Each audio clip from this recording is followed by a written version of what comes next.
farming makes sense and money, the Woady Yaloak Story.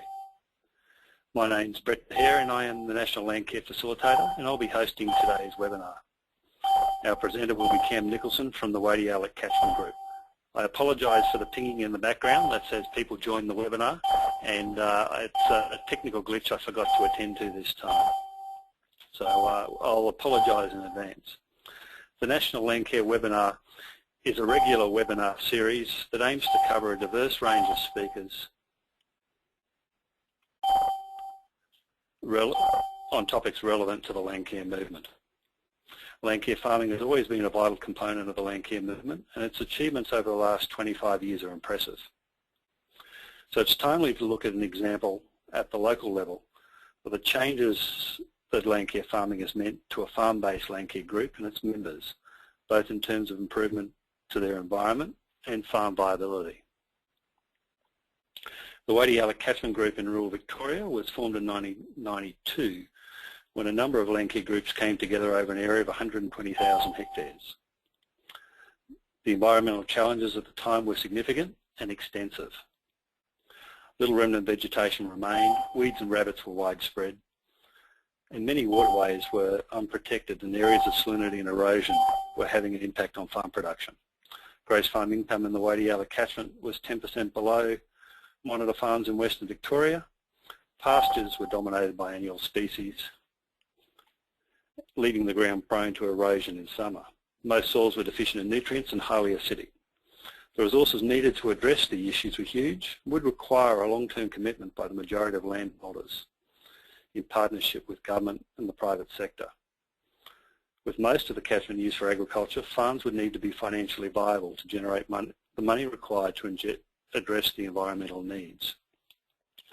The Woady Yaloak Catchment Group has conducted surveys of its members that have allowed it to track the environmental and economic impact of their activities and those of its members since its inception, and has most recently conducted a major assessment of the last 10 years. Now, just having a challenge advancing the screen at the moment, but as I'm doing that, I'll just talk through the remainder of the moments. I'd like to give you some background about how the technology will work with today's webinar. You'll see on your control panel a yellow button. It'll be there when it's fully expanded. After a few minutes it will hide itself so you can concentrate on the presentation. But if you need it back, just click on the little yellow button at the top and it'll pop back up. Today, you'll be able to listen to today's webinar either on the speakers on your computer or the telephone.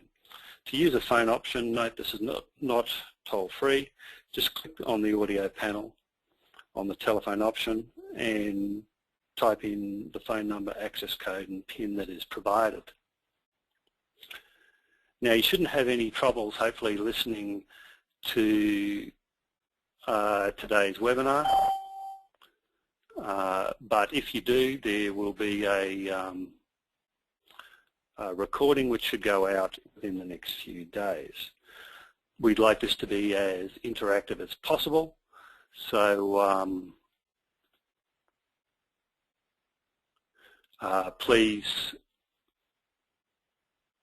feel free to put forward as many questions as you like. Now, Cam, it's my pleasure to introduce Cam Nicholson from the Woady Yaloak Catchment Group for his informative insights and the benefit of Landcare farming and the work of yet another great Landcare group. Now, Cam, can you hear me okay? Yes, I can. Cam, I'll just try and hand over the screen there. I've been having some trouble advancing the slides, so I'll see if you have any more luck as we do this. Right, how are you going there, Cam? Right, control, yep. Works yep. on now my you might screen just have anyway. to advance a couple through to the beginning of your slide, please. Okay.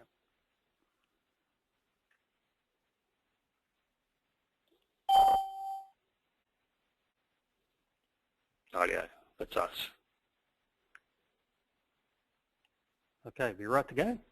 Yes, thank you. All right, well, thank you first of all for the interest in this, Brett, and other people in the Landcare community. As Brett said, the Woady Yaloak Group's been running for over 20 years now, and we came together as 7 Landcare groups with the theme of trying to combine both productivity and sustainability in the natural resource management together, because as a farming group and a farming area, we saw that unless we could be both productive as well as looking after the environment, we weren't going to sustain the sort of effort that we needed. And so my presentation is really about 20 years of that progress and what that's actually added up to. For people that aren't familiar with where we are, we're in southwest Victoria, so the map up on the top left of Victoria shows about the location of the catchment group. We're very close to Ballarat, southwest of Ballarat, and the catchment's about 40 kilometres from east to west and about 60 kilometres from north to south. It's part of a landlocked catchment, so at the bottom of the screen there it actually flows into Lake Corangamite, which is a large permanent water body and is listed as a Ramsar wetland. So what happens in our catchment directly affects that lake, and from the lake there's nowhere else to go because it's landlocked. Now, we've been operating for 20 years. I've put up there on the slide, and it looks a bit busy. We've had over 30 partners involved in the project with activities, 1,740 projects. That was the end of 2013, worth about $10 million. Some people will probably be familiar with our group because of the association we had with Alcoa. That was a partnership that lasted for 15 years, and Alcoa were a major sponsor at the start, and that tapered off over time, but was still with us for that period. But also just want to highlight that we've also had a number of other partners and sponsors involved. Groups like Landmark have been with us for a long period. I put Dow up there as one of the many companies that have supported us. We've also had philanthropic trusts. At the moment we're doing some work with the Norman Whitnall Foundation. We've had industry support through meat and livestock and grains research in particular. Universities, we've got a standing agreement with the University of Ballarat for projects, identifying projects for students to do each year, and then a few that are a little more left field, like the logo there that's got Victoria at the top, which is the Country Women's Association. So we've had associations with them as well on various projects. Plus, at the bottom of the screen, your usual suspects in the Australian government, the Victorian government, local government as well. Golden Plains Shire is our local supporter, and they've been a supporter of us now for 15 years in cash and in-kind stuff, and the Corangamite CMA as well. So a lot of people been involved in the project over the years. Now, while I mentioned that we've completed all these projects and they're worth at 9.8 or $10 million, we've just got to be mindful that despite all of those contributions from those people, that the biggest contributor and the biggest investor in all of our direct activities are actually the landholders. Our tracking shows that about 70% of the total cost of the 9.8 million that's been spent has directly come from landholders in their contributions. So while we really value all those various supporters, we've also got to be mindful that it's actually the community that are the ones that are the greatest investor. Now, after the 20 years, we've been adding up all of our different activities, and it's impressive as far as numbers go. Now, we've planted 800,000 trees. We've fenced 83 kilometres of waterways. We've constructed creek crossings, some of them quite substantial creek crossings. We've installed a number of off-stream watering points. Other things like earthworks for erosion control, wetland creation, weed control. We've done substantial work on weed control, both chemical and mechanical as well, and we've also sown a lot of perennial pastures. And I'm sure all groups keep records of this sort of stuff, and as you add them up over time, the numbers get bigger. The consideration, though, for our committee was, well, what's all this led to? We can do all these activities and we can get caught up in year-to-year activities, but after 20 years of this level of activity, what's it led to? And so we wanted to undertake a longer-term sort of audit to look at the outcomes of all that activity. And we identified a number of key indicators. So the result of 20 years of all this hard work, what's it led to? And there are 6 indicators that we use in our catchment group to give us a sense of what's actually changing in the environment, on farm, and also with the people. So soil stuff, waterways, vegetation, bird life, issues around business, and also around the people. And they're the slides that I want to continue on in the next 15 minutes or so, and just highlight some of the key points that come out of that. So first of all, with the soil testing, we've been a big supporter of soil testing as a way of improving decision making about fertiliser use, given the cost of fertiliser. And when we've added them all up, we've got 1,100 soil tests that have been collected over the past 20 years. And we went back and analysed those to start to look for some trends. It included about 50% of all the farmers in the catchment that had these soil tests, and covered a range of soil types, and a number of them that also had repeat sampling on the same area over a number of years. I'll just highlight a couple of slides. The first one I've put up is available phosphorus, and phosphorus in our part of the world and for many parts of Australia is the most limiting nutrient as far as production goes. In 1993, when we first started, our Olsen P, which is our measure of available phosphorus, was below 10, and it's calculated that that was limiting our production to about 80–85% of what the potential was. And you can see over the years, as you look at the numbers, so this is a 3-year rolling average of our soil phosphorus. So the red dots that are represented here represent the average. The black line represents the range in those values. But you can see over time, if you look at that long-term average, that it's increased. So when we started, we were down around about that 8.9, and we thought a minimum to reach the sort of productivity levels that we wanted to was about 12, and we achieved that after about 5 years. 15 was the next target level, and we achieved that around about mid-2000s, so about 2005, 2006 we hit that mark, and now we're up to a level where our phosphorus level is about 20. For most of our pastures, we don't need it that high, so in fact most farmers are now using less fertiliser, so drawing on that bank that they've created over the last 20 years. But importantly, with the carbon debate that's going on, you can't store soil carbon unless you've got phosphorus and nitrogen in your soil as well. So our group are in a very sound position. If we do want to increase our soil carbon, we've got the nutrients there to be able to do it. And that's a real achievement. Our calculation on that is it's about $25–26 million worth of equivalent in single superphosphate that's gone on in the catchment since 1993 to 2012 to get us to that point. That's above maintenance. So that's the capital investment in phosphorus that these farmers have made. Second slide I want to show is our tracking of soil acidity or soil pH. When we started, it was around about 4.7 in calcium chloride. So this is not in water, this is calcium chloride. And you could see for the first 6 or 7 years, we're on that typical downward trend that we see in our part of the world, about 0.3 of a pH unit increasing in acidity over 10 years. And this got to a point by the end of 1998 where we thought we had to do something fairly serious about it. We started off with a major liming program in 2000 with the support of Meat and Livestock Australia, and you can see this massive change in soil pH across the soil tests that were coming across the catchment.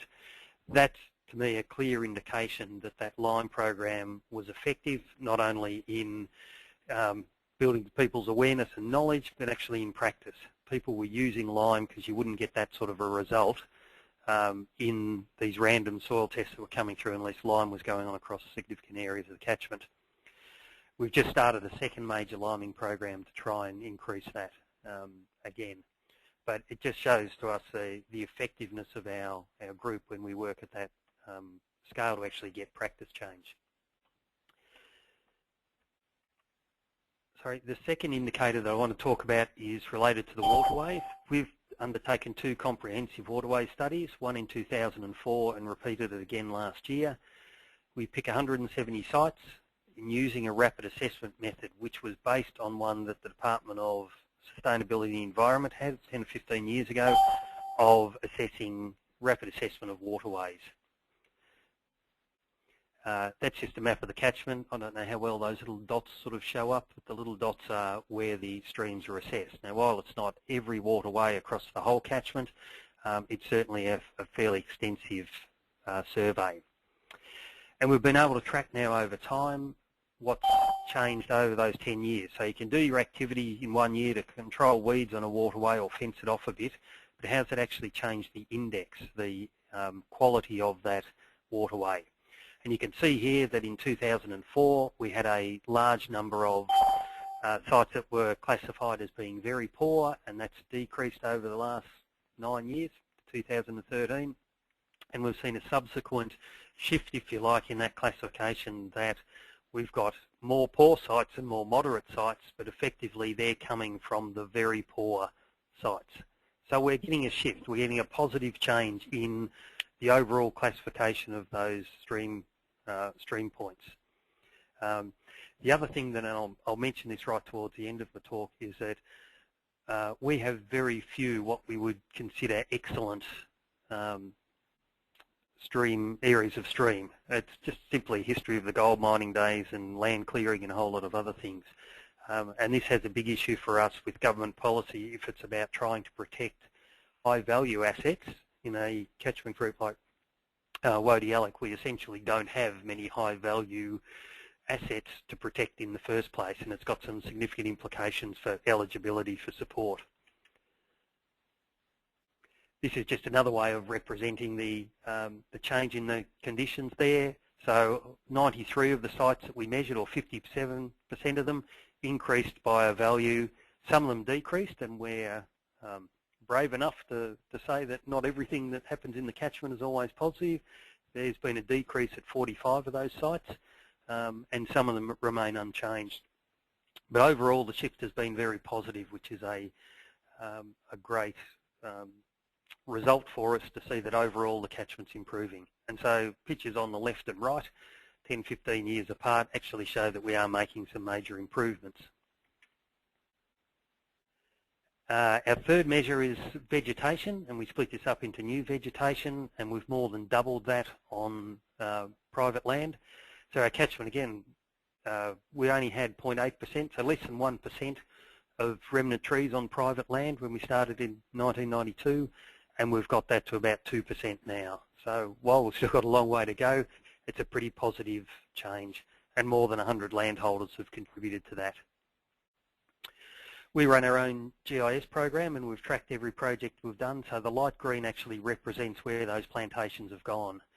And you can see, so this big dark area that runs through the middle here is actually state forest, which I should have picked up before, mentioned before. So most of what you see here is cleared farmland or has been naturally grassland only through this part of the world. And you can see the major changes across the whole landscape of where trees have gone in across that catchment. As far as remnant vegetation goes, as I mentioned, we don't have a lot of it. Recently we did a survey on 22 properties that had the majority of that 0.8% of native vegetation, and did an assessment based on work that Department of Sustainability Environment use and a rating system that they use. And we were able to identify 78 potential sites across there, which is about 600 odd hectares, which comes pretty close to equating to that 0.8%, because the catchment, private land in the catchment's about 100,000 hectares. Sorry, do you mind just speaking a little bit louder, if that's okay? Yes, sorry. I've got it right up to the mouthpiece anyway, but I'll try. No worries. So we've been able to create management plans for each of those 76 potential sites, which those landholders are now starting to implement. So we would hope to see some changes also in the ratings of those remnant vegetation sites, and that's just an indication of where those remnant sites are across the catchment. And in our classification of that remnant quality, you can see that we do have a large number of what might be in the lower or moderate classifications where there's potential to do other work, not many that would be considered currently as high value quality vegetation. But irrespective of that, we've now got these sites with management plans, and we would expect to see a change in that classification over time. Fourth indicator I want to mention is the bird surveys. So as we've changed vegetation across the catchment, we find that birds are a very good indicator of that, and we've got a joint project with Birds Australia to do surveys. It's currently being undertaken at the moment because they like to do 3 surveys to confirm the results that they're seeing. So we did one last spring, we're about ready to do one this autumn, and we'll do one again next spring. And those same sites were surveyed in 2002. And we're going everywhere from existing remnant vegetation to new vegetation areas, so we can start to track changes in bird life over time. So we haven't got the results for those yet. They'll be available at the end of next year. Okay, moving a focus away from what we might call our natural resource management type indicators to a very important part for us, which is the viability of our farm businesses. We conduct in-depth interviews with a small number of landholders because they take a fair bit of time to do. 21 farm businesses were interviewed last year. 13 of them were also involved in the 2001 study. So we can start to track some changes there as far as farm viability goes. And we also explored issues related to the attitudes, the knowledge and skills and that sort of thing as well, and looked at how they link together, affecting the profitability and resilience of those farm businesses, and investment in Landcare. Because one thing that we found early on in the piece, and we've been keen to track, is that by changing the way people think and their skills and their capacity to do things, they will do Landcare work that we don't track or don't know about because we haven't provided a grant or a project for. And I'll show you some results of that in a few minutes. Now, just the key indicator, a couple of key indicators we use from the profitability point of view. This is looking at the change in farm profit and the change in equity of those farm businesses from 2002 up to 2013. These are what's called box and whisker graphs. So what's represented in the box, in the green bit of the box there, is 50% of the results. So 50% of farms out of those 21 farms reported a profit increase of very little, about 1%, to around about that 17–18%. And the black lines represent the extremes. So one farm, the profitability was up around 40%, and there were a couple of farms that had a decrease in farm profit.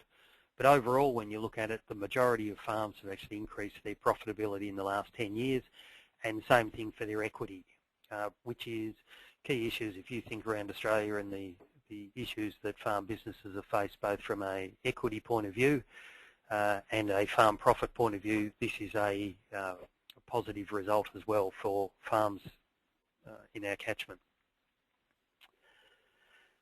Now, Brett, hand over to you. Thanks, Cam. Now, just before we move on to a quick couple of poll questions, just reminding people to get their questions in for the Q&A session at the end. Now, the first poll, hopefully I can get it to run, relates to annual farm expenditure on Landcare activities. Now, this is an item that people will see in Cam's subsequent presentation. So I'll just launch the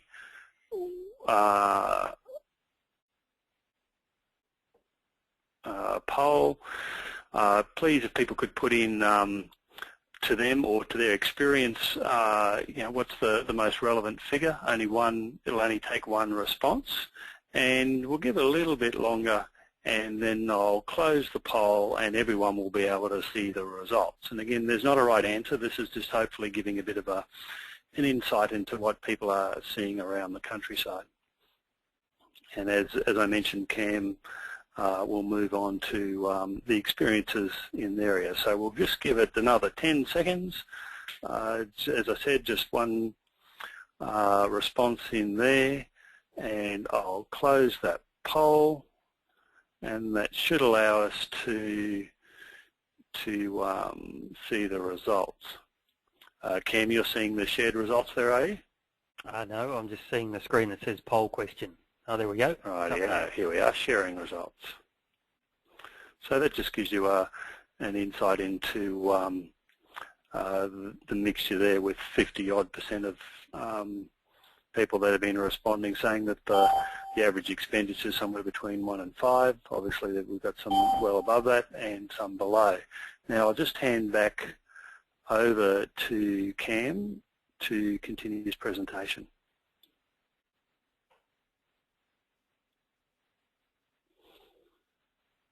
Cam, you should have control of that now. Not yet.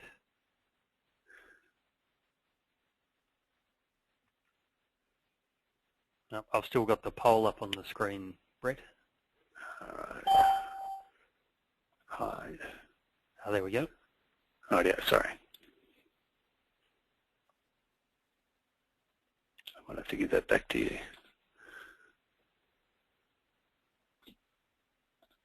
Oh yeah, try that one now, Cam. Here we go. Okay, so interesting to see the poll results, and have come out very similarly to what we've found from surveying our landholders. That in 2001 we did a survey, and then 2013 we did that survey again, and we ask for their annual business expenditure on traditional land care activities. So traditional land care activities for us are things like weed control, rabbit control, waterways fencing, remnant vegetation fencing, tree planting, erosion control, those sort of things. So in 2001 the results are in blue, and 2013 the results are in red. And you can see there that the majority are around about that $1,000 to $5,000 sort of bracket, and we've also got some in $5,000 to $10,000 bracket. We don't have as many big projects as people were doing last year, and in a follow-up to this question as well, we asked them why they were spending that amount of money, and a number of them said, we've completed a lot of very large projects over the last 20 years, and now we're interested in just maintaining or just slowly chipping away at the little bits that we've got to go. So we were pleased that we've changed I suppose, the way of thinking across this, the catchment and the people within that catchment, because the 21 farms that we chose were some that are very strongly active Landcare members, to a couple that weren't involved in Landcare at all, or weren't members of the Landcare group, or weren't currently members of the Landcare group in 2013. So we tried to get as good a representation across the whole catchment as possible. Now, if you translate that to, or extrapolate that to the number of farmers that we've got, or landholders we've got across that catchment there, it translates to $720,000 per year in investment that they're making, cash investment they're making in Landcare each year. Now, for the last 3 years, our grants for that type of work that I explained, that traditional Landcare stuff, was $42,000. So you can see there's a huge multiplier effect, well and truly above the sort of message that I gave you at the start, where landholders are the major investor, but the investment ratio is probably about 3 to 1 with a direct grant.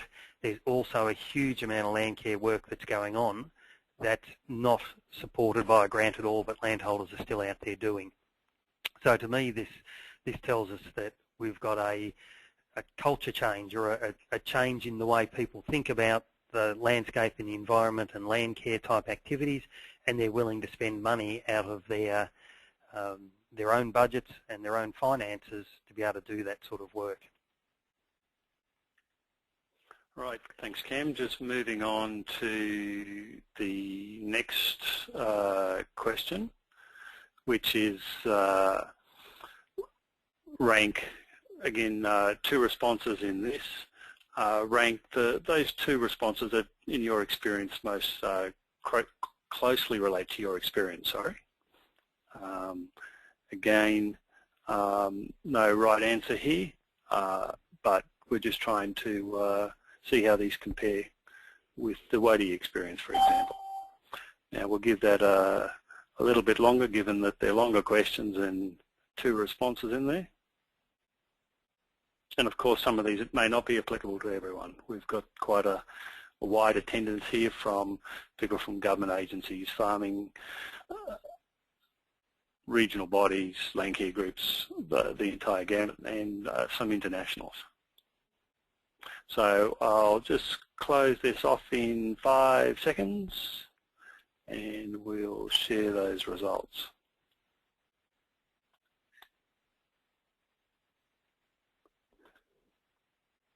So Cam, you're seeing the results there? Yes. And I'll now move on to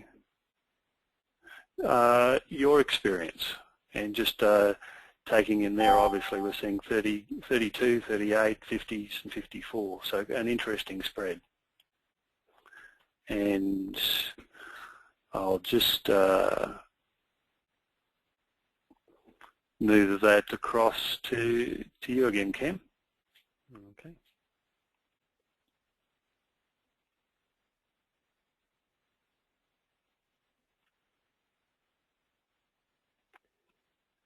No, I haven't got it yet, Brett. I'll just give it a moment. Unfortunately, the machine's is just as slow as the operator, being me. So I'll try that once more. Right. Yep, got success this time. Okay, the reason why we ask those 4 questions is when we think about this at a executive level of our catchment group, we want to see practice change, obviously. We want to see people controlling weeds, fencing off waterways, looking after their remnants and that sort of thing. And we realise we can run activities to try and achieve that practice change, but there's a step in between. And it's a step, and some people will be familiar with this because of, if they've been involved with program logic, will understand there's this thing called CASA if you use Bennett's hierarchy, which is about knowledge and attitudes and skills, that sort of thing. And so we were keen to actually understand how that's changing over time. And so we did a survey in 2002, and then we did another survey, obviously, in 2013, asking them about those sort of 4 questions. And there were some interesting things that came out of this, and corresponding to the rating they gave us, we also asked for a comment, and the comments, I think, were the most enlightening part of it.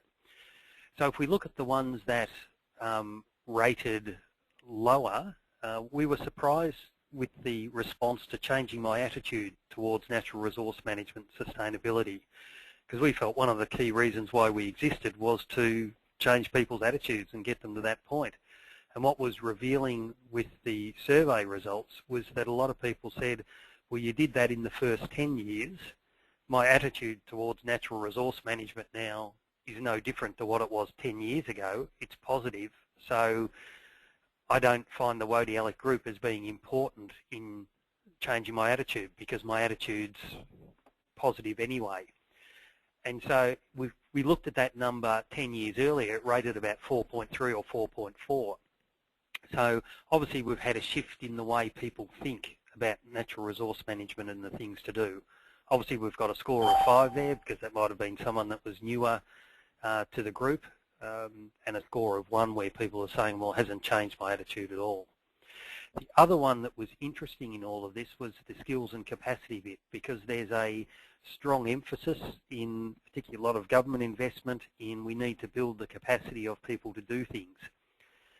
And again, we rated low, and we were surprised by that, because that's one of the things we've prided ourselves on, is to try and build people's skill and capacity.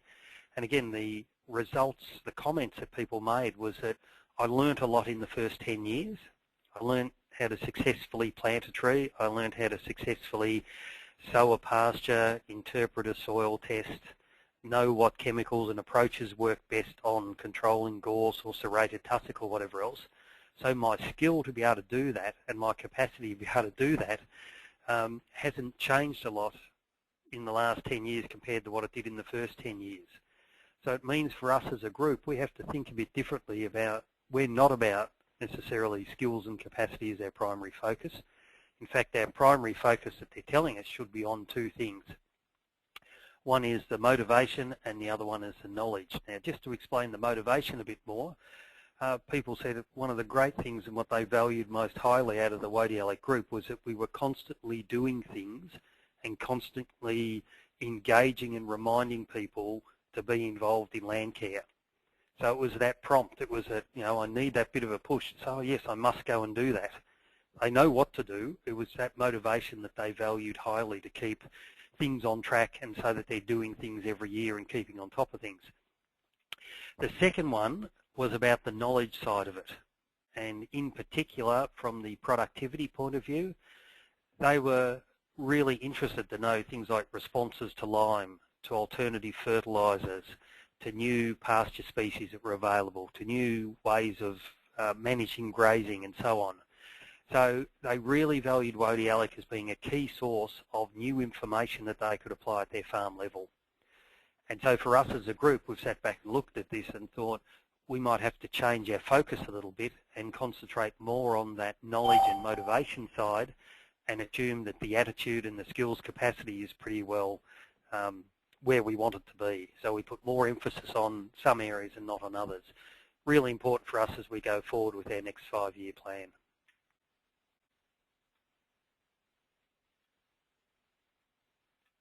And I think, Brett, that might be the last slide that I've got in the series. No problems. Now, I'll just see if my screen's going to advance for me, which is being a bit troublesome today. Here we are. Now, we'll just move on to a discussion. Before I start there, just a reminder to people to get your questions in. There's the chat screen at the bottom of your little toolbar there, and a reminder again, there's no such thing as a silly question, only we can see them, so feel free to ask. We'll do our best to get responses into as many as we can today.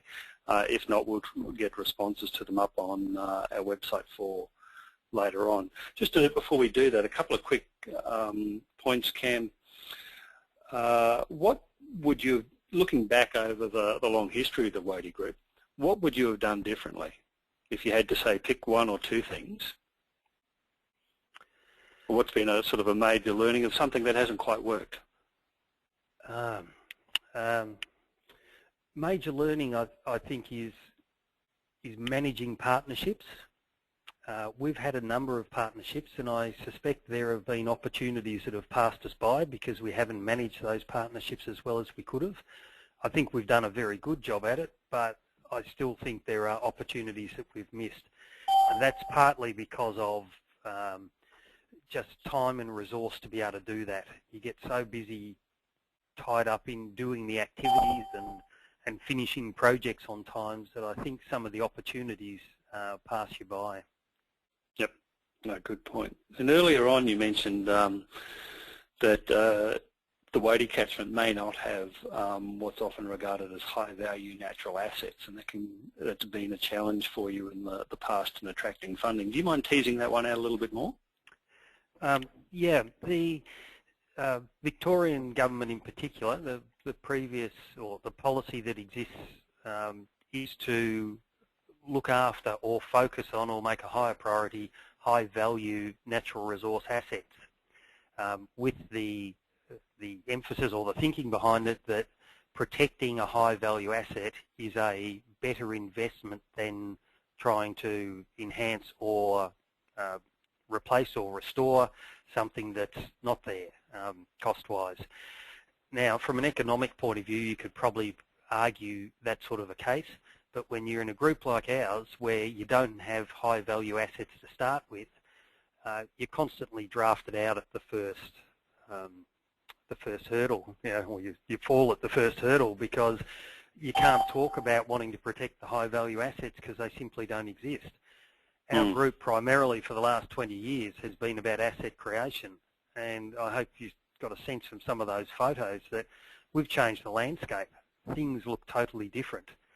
Now, what we're learning out of the work that we've done is you need very little government money if you've got the attitude and the motivation of people right to actually get them to invest the majority of that in asset creation. But you do need something to actually get that going. And we've been hamstrung, and we're still hamstrung in when we apply for certain things because we're not considered to be protecting high-value assets or linking high-value assets, and we simply don't have them. No, good points, very good points.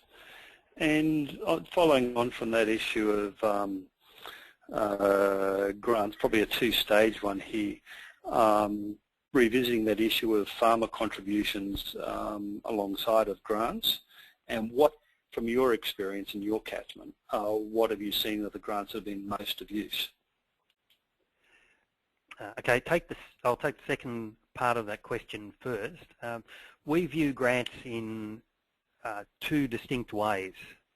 We see grants as reducing the financial cost of undertaking activity where the benefit to the individual isn't as great. So for things like erosion control, we can spend $10,000, $20,000 on an erosion project where the return for that farmer is quite limited. And we're quite clear that the reason why we're investing in that is to offset that cost, because there's that public benefit from stopping soil getting into waterways and so on. And there's limited value, particularly something like gully erosion, where the farmer, in a sense, is only reclaiming a small amount of land anyway. The second way we use our grants, though, is to build skills and confidence. And a good example of that was when we started with our pasture program, because generations had passed by and a lot of the farmers didn't have the confidence to spend $300, $400 a hectare in establishing a deep-rooted perennial pasture because of the cost. And so we use the money that we've got there to reduce the risk of them having a go at something like that. The grant is a part of that, but we also are very mindful of tying around with that the expertise and support to go with it, and running that over a number of years. So for our pasture program, we had farmers that could sow down 3 pastures on their farm up to 15 hectares each over a 5-year period, and the pasture plan had to be over 3 years. Now the incentive that was used there on average worked out to be about $800 per farmer, but they had technical support by the phone basically 24 hours a day, and I would go out and visit some of those farms 4, 5, 6 times a year just to make sure that their pasture program was on track and weed control and fertiliser and all those sort of things were happening. So for a very small investment, we actually got a change in confidence, and now there isn't a farmer in the Woady catchment, I don't think, that wouldn't know how to successfully establish a pasture and have great confidence that they could do that. So we use our grants and our incentives in 2 ways and we're quite clear about that. It's either offsetting a cost because of the benefit that's gained by the individual compared to what might be gained by the public, but secondly, using grants to develop skills and confidence. Very good points, Cam. I think we'll move on to some questions now, if that's okay. Okay. Yep. There's a few in here just actually relating to that last point. For what percentage of members, what would you estimate are the percentage of farmers in the region that aren't members of the Woady Group? Yeah, we've got, last year was 58% of all the land farmed in the Woady catchment were members of the Woady Yaloak Group. And we know that because our membership fees are a fair bit higher than I think a lot of other Landcare groups. So you pay on a per hectare basis, or a minimum farm is $40. So minimum membership's $40. If you're a large farm, you pay on a per hectare basis. And so we raise about $10,000 a year through our memberships, which we use for in particular learning type events and gatherings where we can get together and share information. So we've got quite an accurate track of how many people are actually involved. So that roughly equates to about 55, 65% of all the landholders in the catchment.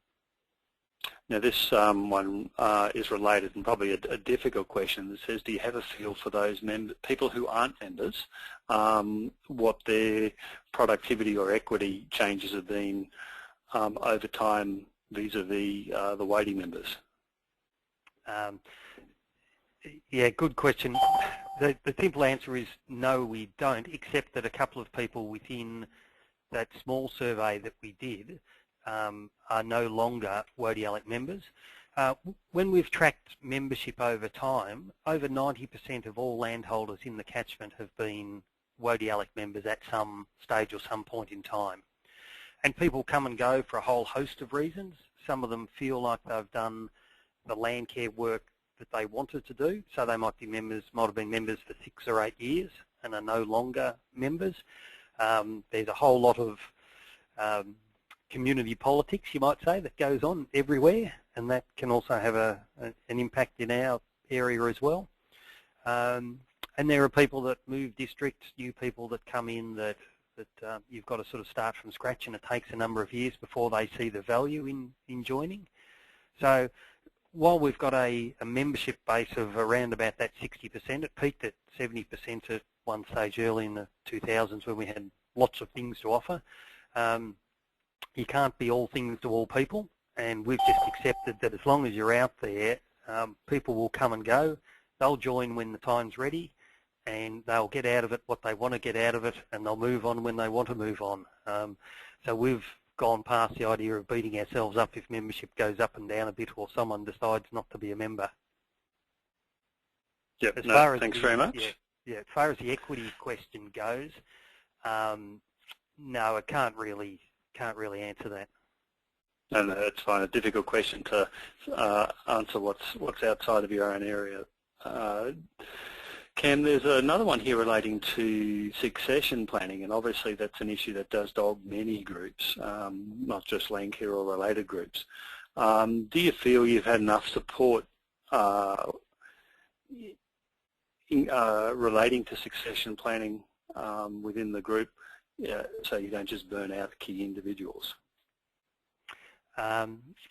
Yes, we've been very fortunate. Our structure is that we've got 7 Landcare groups that make up our catchment group, and each of those elect and put forward 2 members, 1 or 2 members, to be on the executive committee. Now, we've had over 40 different people on the executive committee over a period of time. Some people, there's one fellow there who's now joined or rejoined for the 3rd time. He was there 20 odd years ago and stepped out and then rejoined about 10 years ago on the executive committee, and then has come back again for a 3rd time.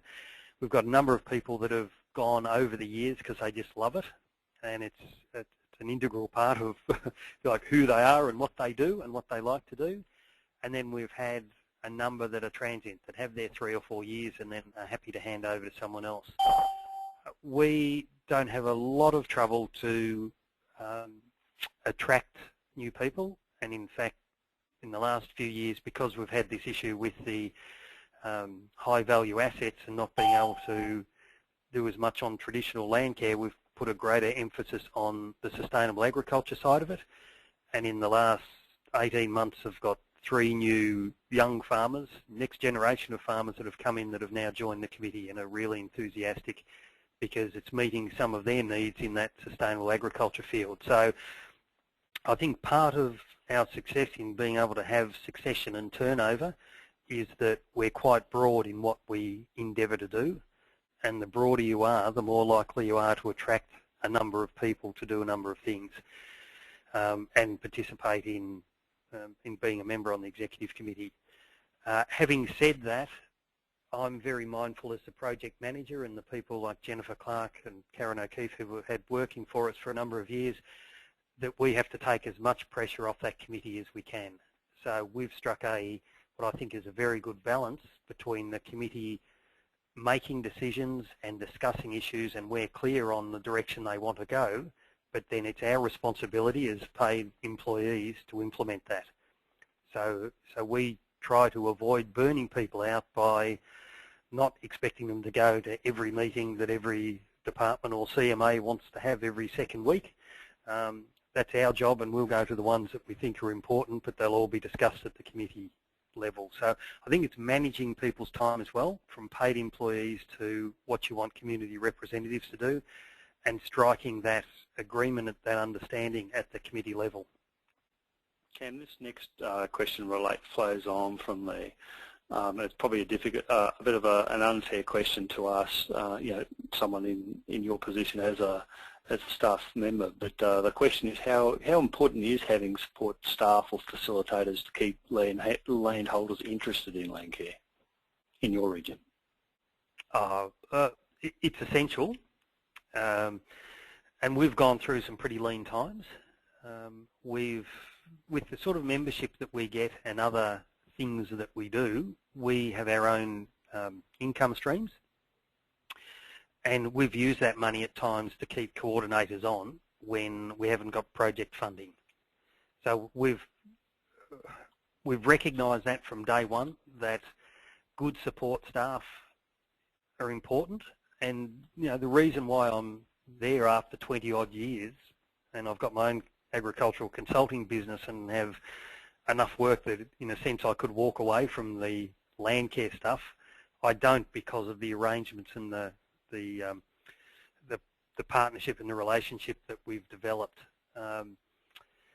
And they will look after me, and they will look after Jen Clark, who's been with us now 15 years, and other staff that we've had on for many, many years.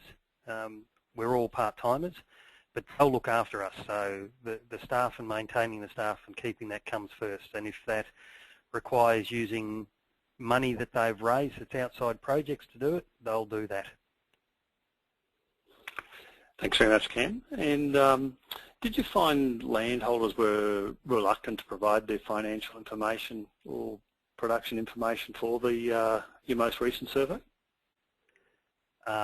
No, and the reason why is that there's 20 years of trust built up in doing that survey. So they trust us with a lot of information. A lot of the information that's on our GIS system, which has tracked every project that we've funded through any source anywhere, so all the Alcoa work, any of the meat and livestock or grains work, that's all on our GIS with a lot of detail about the levels of financing down to the cent and who's paid for what. They trust us to hold that information.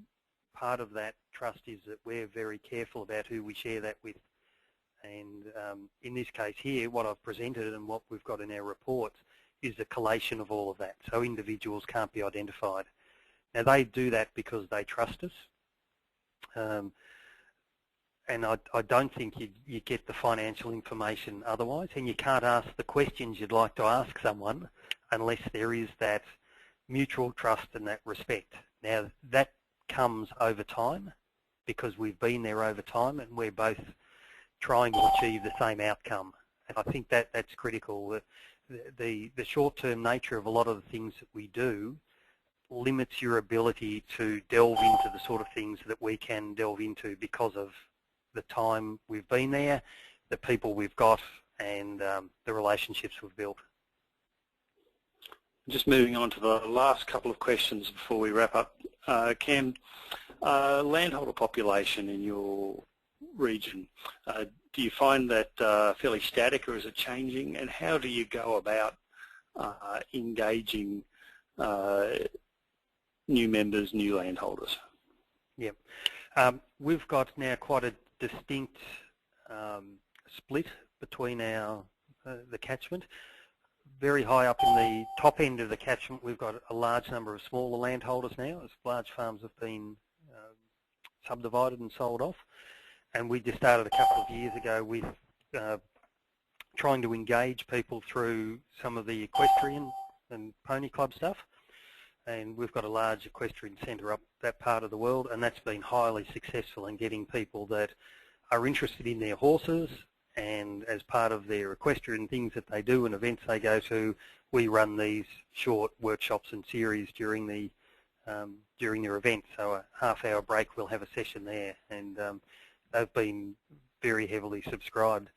That's the best way we find to try and tackle some of the smaller landholders, simply because we don't have the resource to do the sort of door knocking that we need to. If you go south into the larger farm areas, in the last 10 years there's been a 9% turnover in farm ownership in that catchment, and farms have got bigger. I've never gone out and door knocked anybody in the 20 years I've been involved in the project. that's the responsibility of the participating farmers. If we create a product that's good enough, if our Landcare product is good enough, then when a new neighbour comes into the district, then the farmer next door will suggest that they join part of the Landcare stuff because it's worthwhile doing. So we will get memberships coming in from people I've never met before, and that's all been on the basis of farmers or landholders in the catchment, in the larger catchment, particularly in the farming areas, saying there are these values or these benefits of being involved in the Landcare groups and with Landcare in general. And so they get invitations to field days or farm walks that we have, and we find that's been a very successful approach. Now, to be able to do that, where I don't have to go out and spruik Landcare to people in the catchment, you've got to get a critical mass of farmers that are passionate enough about the project.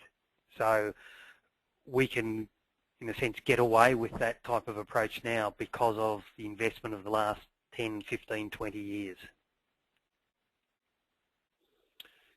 Cam, just before we wrap up, we've had a number of questions in relating to Woady Yaloak as an organisation, how you've worked, how you've designed the survey, and some very specific ones around the fertiliser issues. If you're happy, I'll provide your email contact, and people might be able to liaise directly with you on some of those very specific issues that are a bit hard to do in a broad Q&A like this. Yeah, more than happy to. If I could just warn people, the next few weeks are pretty difficult, so it might be a response in a few weeks down the track, but more than happy to do that, Brett. Right.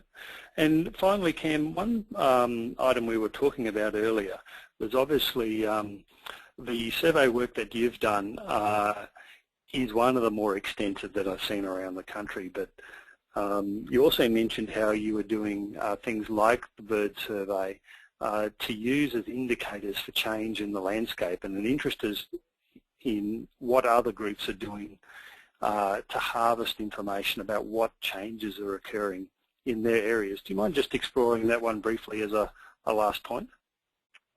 Yeah, I've felt that, and our committee have felt that Landcare has probably undersold itself.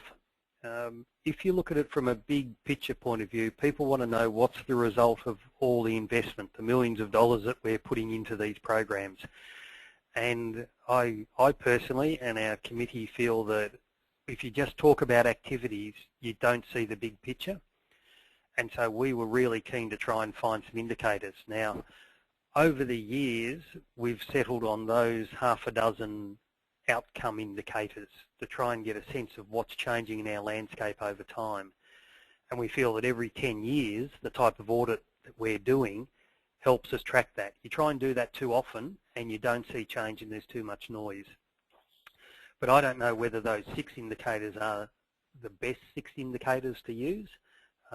Things we've found with such as vegetation surveys and index of stream condition is that government agencies want to keep changing the what goes in an index and what comes out of an index, which makes it difficult to compare over time. But we think we've got some that are useful there to track, and we're happy to share what we measure with those indicators with other people if they want to. But really keen if people have got other outcome type indicators that look at the, I suppose, a holistic system. So it's not just an individual bit of natural resource management, but it's how that ties up with the people and the way people think and what people do, and farm businesses and viability and that sort of thing. And Cam, why did you use something like a bird? Sorry, how relevant do you see something as such as the bird survey, which obviously has important merits on its own, but how do you see that as a relevant indicator for a predominantly farm-based Landcare group? Yeah, well, our farmers are interested in birds, and one of the observations that came out of the 2003 survey that we did is, how do you know you're making progress in Landcare, was one of the questions, and almost to a person they said, we believe we're getting more bird life. And so that's when we did our initial bird surveys, straight after that. And so it's recognised by landholders as being an important indicator of whether we're making progress or not. So one of the reasons why we did that was for the individual landholders. So looking internally, if you like, of satisfying the needs or an interest, a curiosity that our landholders had. The other side of that, though, is that birds are recognised in the wider community context as being an important indicator. And so we think we can also get traction in saying, look, we're doing a good job because look at how the population of birds have changed over time in the landscape, will resonate with the wider community, will resonate with funding authorities. So it's something like birds for us is a dual edge thing. We want to look at it internally to satisfy an internal need, but we also think it's one of those indicators that other people recognise as well as being an important indicator of how the environment's going. And so that's why we chose that, for example, as one of them. To do that well, I think you need some credibility behind some of these indicators and surveys that we use, and that's why we've involved Birds Australia to do that. So that will go on the National Bird Atlas and so on. So other people then become aware of what's changing over time in the landscape and hopefully recognising, gee, maybe that's got something to do with what Landcare's been up to in the last 20 years. Thanks very much, Ken. That's a great point to leave things on. And certainly thank you very much for your time and effort, not only in today, but it does take a fair bit of time and effort to put aside to prepare for these things and respond. I think it's been a great illustration of what Landcare farming is in a practical sense and the sort of gains that can and are being achieved around the country. So certainly thank you very much for your time and effort, and thank you very much to everyone who's joined us today. We'll have a recording hopefully up on the website very soon, and those people who, everyone who registered should get an automatic link with a recording as well, and we'll try and respond to as many, if not all, of the questions that we were unable to get to today. So thank you very much for your time, and thank you very much, Ken.